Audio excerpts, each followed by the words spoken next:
un sindacato da quasi 100.000 iscritti, una delle maggiori organizzazioni territoriali in Italia.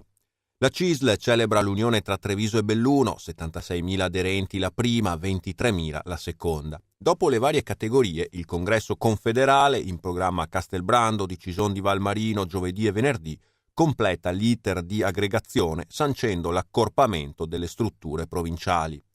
Il percorso è stato rapido e condiviso, assicura Franco Lorenzon, leader della CISL trevigiana, nonostante le specificità dei due territori.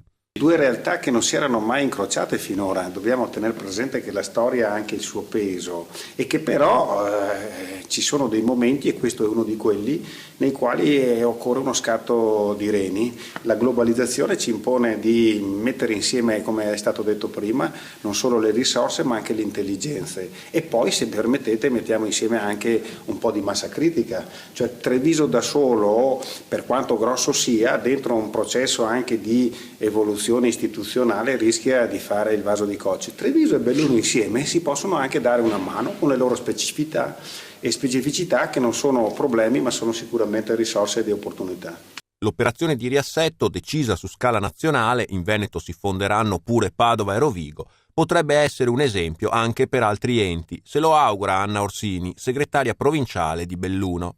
Proviamo a mettere insieme non solo le risorse ma anche le intelligenze e le energie per darci un progetto che vada al di là dei nostri territori. Noi crediamo che questo sia il modello che il Veneto, che i nostri territori dovrebbero realizzare per affrontare i notevoli problemi che abbiamo adesso, quindi stare insieme. Questo è la sfida culturale e politica del nostro processo di unificazione. I 300 delegati al congresso dovranno anche eleggere la nuova segreteria confederale che dai 3 membri trevigiani più altrettanti bellunesi si ridurrà a 5 componenti complessivi. Confermati con ogni probabilità Lorenzon, a cui dovrebbe andare anche l'incarico di segretario generale, Cinzia Bonan e Alfio Calvagna dalla parte della Marca, più Orsini e Rudy Rofarè dalle Dolomiti, mentre Riccardo Bernardi tornerà alla categoria degli alimentaristi.